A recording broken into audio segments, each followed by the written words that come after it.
Now for the declaration of intent. And this is where I confirm with both the bride and the groom that they're both here willingly. So I'm going to ask a series of questions. Steph, I'm going to begin with you. I'm required to do this as deputy state stuff, deputy stuff. So I'm going to ask you a series of questions. You wait until the end, give me a verbal yes or no, and then continue. So Steph, are you here on your own accord? No one has, for example, physically removed you from your new home, put you in that beautiful ensemble, and forced you to be here today? Nope. Are you willingly entering into marriage covenant with this guy? Yeah. Yeah, that one right here. That one, yeah. Okay, that verbal yes states that you are both willing and able to perform the duties required of you in the aforementioned role as wife. Yes. Clear. Okay. Benjamin, are you here willingly? Nobody has, for example, just this is an example, drugged and kidnapped you by knife point, dragged you here through Men's Warehouse, put you in a suit, stuffed you into your dad's dress shoes, and forced you to be here today. Are you physically, mentally, and intellectually capable of fulfilling your duties as a husband before God and deputy? Verbal yes will state that you also recognize that you beat all odds to be here today with this woman. Yes. Well done, well done. And now for one of the newest and holiest of nuptial traditions, the sacramental selfie.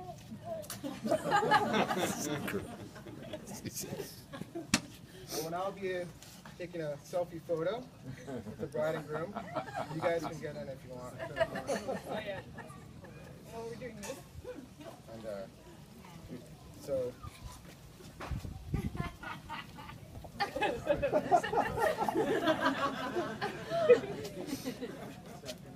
How? Where?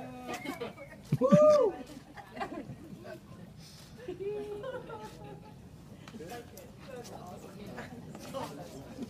Now for the sacramental selfie approval of the bride, where she looks at said selfie and approves.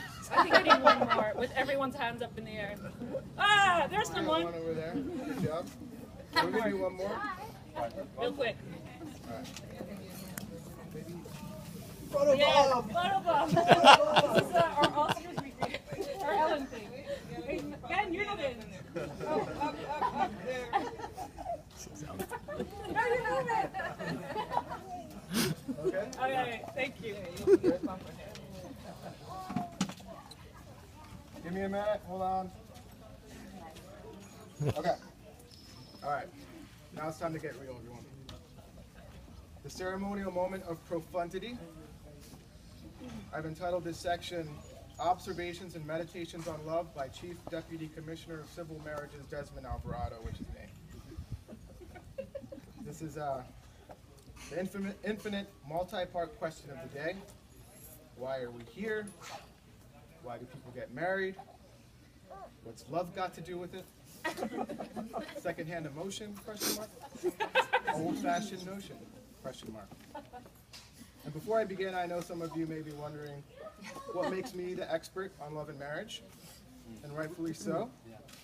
But I've done a lot of reflection, meditation, and research on this topic, and I think I've come up with some relevant thoughts. I also stayed at a Holiday Inn Express last night. In short, it doesn't take a genius to recognize love when you see it, and I didn't have to look far for inspiration. So this one, folks, comes from right here. So across all cultures, at every corner of this planet, the theme of love has been an obvious and prevalent constant, expressed in countless ways through music, art, literature, Instagram. Whether it's love as romance, as maternal, paternal, fraternal, between friends, it is a force that gives all of humanity hope. Love is broad, it is empathy, it is laughter, it is comforting, it is both limitless and often too rare. Without it, we don't evolve. Without it, we wither and disappear. And as individuals, we possess an intrinsic desire and need to spread this natural and primordial force, and when we are lucky, we find someone we can focus this energy on. What makes days like this today special is we are given an opportunity to recognize, witness, and celebrate it. And when you think about it, lives are busy, and being able to stop and observe a moment dedicated entirely to celebrating love between two people is infrequent. It's truly a healthy, and I think a beautiful thing. And on a fundamental level, it feels good. We are here today, in a sense, to lift our own spirits vicariously through two people. And also, we kind of like gather ourselves and group ourselves around them like weary mountaineers around a campfire. So to be in the presence of love is to be with something ageless and bigger than ourselves, as we know. And today, because we're in the presence of a couple of people we all care for, it's even more special. Which brings me back to our special little lovebirds. Steph and Ben have been together for almost 7 years. When they first met, Ben was still learning how to speak English properly. They've been together the entire time I've known them personally, so to me, they're a package deal, a duo. I can't imagine one without the other. They're also a funny little duo with a wacky dynamic. Mainly, this can be attributed to, if anyone wants to guess, you're wrong, it's actually Ben. You see, Ben is not an outwardly romantic and affectionate person. Keyword, outwardly. I've recently learned a few interesting factoids and details about him that you might be surprised to learn. You see, Ben is romantic, but it's not the standard Hollywood variety of romance. He still wouldn't be caught dead serenading Steph or giving her a public smooch. I mean, he got Steph a humidifier as a gift one time.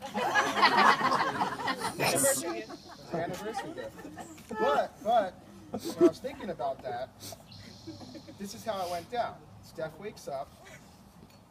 She mentions that she didn't sleep well, the air quality was bad in your guys' room, and anniversary time comes and he goes and buys her a humidifier. But when you think about it, that's, to me, so much sweeter and thoughtful than a dozen roses. And I'm not saying he's going to win the most romantic icon award, but here's another thing. Ben is a poet, a bit of a poet. He leaves unexpected little poems for Steph. Sometimes just a few scribbled lines of wit, and for no particular reason, he just leaves them about. Kind of like a cat leaving a prized mouse kill at the foot of its owner's bed. And Ben, by the way, is a cat person. And like a cat, he shares his affection in mysterious ways.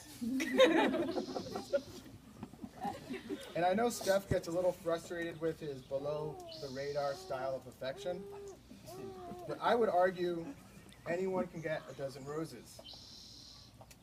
You're getting a lifetime supply of personalized kitty cat style love Easter egg. Happy Easter everyone, by the way. Anyway, I think that's more interesting.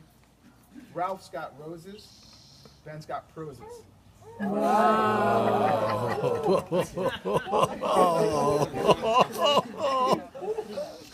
On another note, I heard that Ben told a friend very early in his courtship with Steph that she would be the one he marries, which tells me that he's been playing the long game this entire time. Another funny thing about this couple's dynamic is they're almost business casual style of living together. From the beginning, Steph has had full control of their social life, which makes her sort of like the administrator, and Ben kind of like the Don Draper, like the Don Knotts of the relationship. And for me, I've been equally close to the both of them, but I know that sometimes the best way to make plans with Ben is to book directly through Steph. We'll continue to do this, by the way.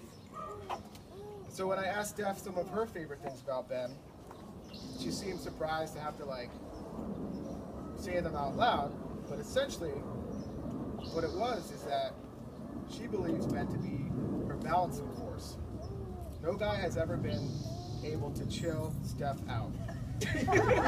No guy has had his level of patience and cool-headedness. And they say opposites attract, but I think it's deeper than that.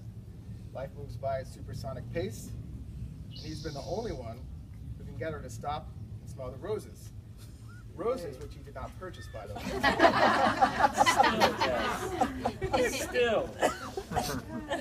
I want to take a quick moment here just to share that I think the Gerber family has been, for me personally, like kind of my California guardian angels. I owe a lot of me being able to stay and live in LA, which I love, to the family. And Steph has been easily one of my biggest advocates here, finding me jobs, places to live, girlfriends.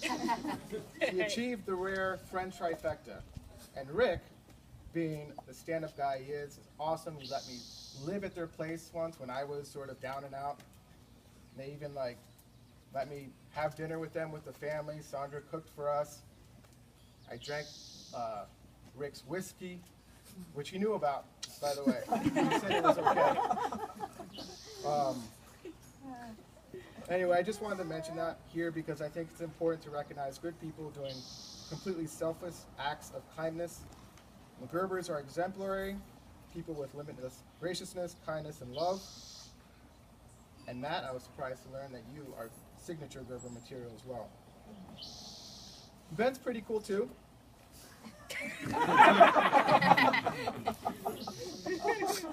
But honestly, I've heard great things about the Melvin family. It's good to get Mr. and Mrs. Melvin made the trip.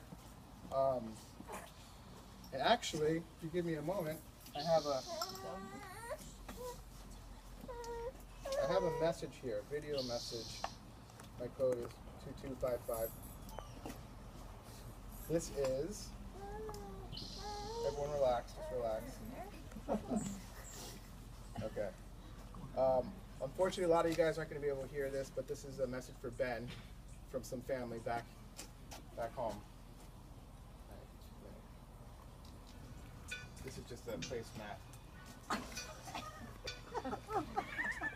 Hi Ben and Steph, it's about 4 degrees, there's a 50-mile-an-hour wind, so pretty much like LA, so we thought we'd do a little video here. Just wanted to say congratulations, love you lots, and have a great day. Have a lovely day, you too. Love you loads. Bye.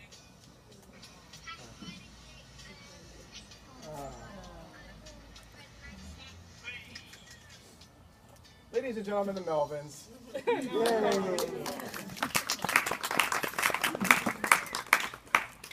All right.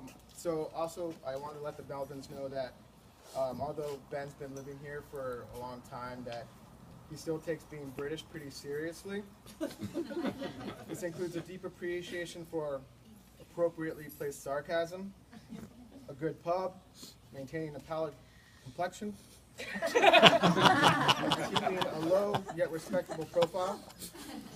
I also want to mention to the sisters back home that they've had, Steph tells me, a huge impact on the man that Ben's become, aka Gentle Ben.